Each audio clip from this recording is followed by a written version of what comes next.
बिस्मिल्लाहिर्रहमानिर्रहीम। व्यूअर्स, क्या हाल है आपका? मैं उम्मीद रखता हूँ कि आप खैर वाफियत से होंगे। मैं आपका होस्ट डॉक्टर मोहम्मद ज़ीशान असलम खिची आपके पास हाजिर हूँ एक न्यू वीडियो के साथ। हम क्योंकि गैंठिए का टॉपिक हमने आजकल स्टार्ट किया हुआ है, रोमेटॉइड आर्थराइटिस का, तो मेरे जहन में आ रहा था कि हम उस तरह के क्वेश्चंस जो हमारे से मरीज़ आके अमूमन करते हैं, जो जिनको गैंठिया हो जाता है, सो हमने तो उनको हम डिस्कस करें। पहले हमने गैंठिया क्या होता है, उसकी अलामात क्या होती हैं और उसकी तशखीस कैसे की जा सकती है, ये वाली वीडियो तो हमने एक पोस्ट की हुई है। लेकिन जब किसी को गैंठिया की तशखीस हो गई तो अमूमन जो मरीज़ों के जहन में सवाल आते हैं उनको हम डिस्क्राइब करें ताकि बहुत सारे खदशात लोगों के दूर हो सकें। सो उसमें जो सबसे पहला क्वेश्चन है वो हमारे से ये होता है कि जी गैंठिया क्यों होता है। सो बेसिकली ये क़ुव्वत मुदाफ़ियत के अंदर तब्दीली होने से बीमारी होती है। क़ुव्वत मुदाफ़ियत अल्लाह ताला ने इसलिए बनाई है कि जो जरासीम हमारे जिस्म के अंदर दाखिल होते हैं उनके ख़िलाफ़ वो अमल कर सके और उनको ज़ाया कर सकें। तो अगर ऐसी चीज़ों में जो इम्यून सिस्टम होता है उसमें कोई भी तब्दीली आ जाए तो वो अपने ही जिस्म के अज़ा के ख़िलाफ़ लड़ने लगती, और ऐसी बीमारियों को हम ऑटो इम्यून डिजीज़ कहते हैं। उनमें से एक रोमेटॉइड आर्थराइटिस भी है। ठीक है, तो ये जेनेटिक बेस्ड होता है, ये आपकी जीन्स के अंदर तब्दीलियाँ आती हैं जिनकी वजह से ये चीज़ ऐसे होती है। अब जब ये हम किसी को बताते हैं तो उसके ज़हन में दूसरा सवाल ये आता है कि जी हमारे ख़ानदान में तो किसी को नहीं था या हमारे बाप दादा को नहीं था, तो फिर हमें क्यों हो गया। तो याद रखें कि 80 से 90% लोगों में फैमिली हिस्ट्री होना ज़रूरी नहीं है। वो जीन्स तो उन्होंने माँ बाप से ली हैं जो उनके अंदर आई हैं, लेकिन वो जीन्स को ट्रिगर करती है कोई ना कोई एनवायरमेंटल फैक्टर, कोई ना कोई आबो हवा के अंदर ऐसी चीज़ जिसकी वजह से वो जीन्स एक्टिवेट हो जाती हैं और फिर गैंठिया होता है। सो इसमें बहुत सारी चीज़ें हैं, बहुत सारी थ्योरीज़ हैं। कुछ लोग कहते हैं कि बैक्टीरियल इन्फेक्शंस के बाद, कुछ कहते हैं कि वायरल इन्फेक्शंस के बाद इस तरह के मसले क्रिएट होते हैं। लेकिन जिस चीज़ पे साइंस हतमी तौर पे पहुंच चुकी है वो ये है कि स्मोकिंग एक बहुत बड़ा रिस्क फैक्टर है। आम लोग जो हैं वो बाकी हर चीज़ को तो काउंट करते रहते हैं, लेकिन सिगरेट नोशी, जो हुक्का पीना है, सिगरेट नोशी, तंबाकू नोशी जो है, उसको वो कंसिडर ही नहीं करते। जबकि सबसे ज़्यादा जो हायर रिस्क फैक्टर है वो स्मोकिंग का है, और इसका रिस्क इतना ज़्यादा है कि अगर आप स्मोकिंग छोड़ भी देते हैं तो 10 साल तक आप हायर रिस्क पे रहते हैं कि आप गैंठिया डेवलप कर सकें। सो सबसे पहले तो आप एनवायरमेंटल चीज़ों को बेहतर करें और साथ में स्मोकिंग बिल्कुल तर्क करें। अच्छा, फूड के साथ लोगों के सवाल होते हैं कि जी खाना खाने, मुख्तलिफ खाना खाते हैं तो हमारी दर्दें ज़्यादा हो जाती हैं, या मुख्तलिफ खानों से तो कहीं ये ऐसा नहीं होता। तो साइंसी लिहाज से अभी तक ऐसी चीज़ कोई दरियाफ्त नहीं हुई है कि मखसूस कोई खाना ऐसा है जिसको खाने से गैंठिया हो जाए। इसी तरह मरीज़ हमारे पास आते हैं और वो यूजली हमें कहते हैं कि जी ये हम हमल के बाद, जो हमला ख़वातीन थी, हमल के बाद उनको जी ठंडी हवा लग गई और उसकी वजह से गैंठिया हुआ। असल में यूजली जो गैंठिया ख़वातीन में आता है वो हमल के बाद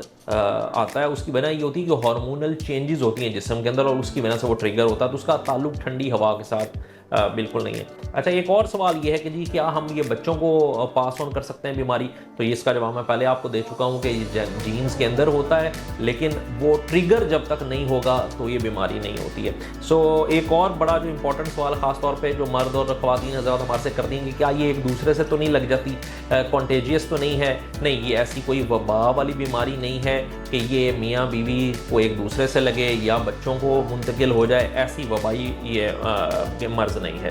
अच्छा, एक और सवाल जो हमारे पास बहुत सारे मरीज़ आते हैं और वो करते हैं, वो ये कहते हैं कि जी जो हमारे जोड़ टेढ़े हो गए अब क्या ये दवाइयों से बेहतर हो जाएंगे?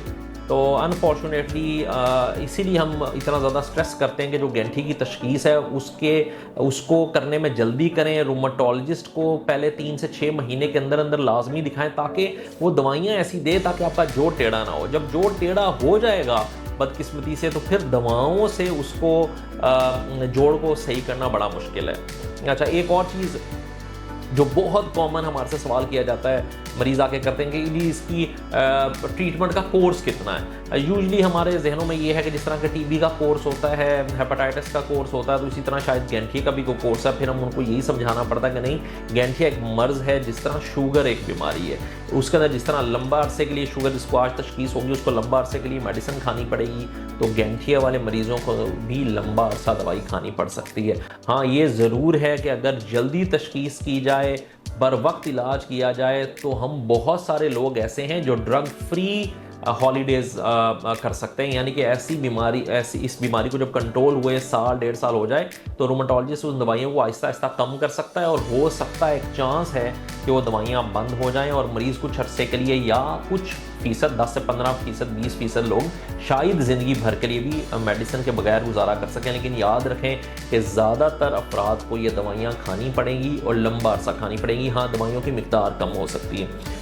एक और चीज़ जो हमसे लोग पूछते हैं कि इसका प्रोग्नोसिस क्या है, इसका सर्वाइवल रेट कितना है। तो याद रखें, अगर गैंठिए को हम लाइट तो बहुत ज़्यादा लेते हैं, हम मरीज़ उसको बीमारी समझते ही नहीं है और उसके साथ अपनी मर्ज़ी के टोने टोटके करते रहते हैं। लेकिन याद रखें कि अगर गैंठिया कंट्रोल नहीं किया जाता तो आपकी लाइफ एक्सपेक्टेंसी ज़िंदा रहने की जो मिकदार है वो 5 से 10 साल कम हो सकती है, एज़ कम्पेयर टू उस मरीज़ के जो गैंठी का प्रॉपर इलाज कराता है और वो नॉर्मल लाइफ गुजार सकता है।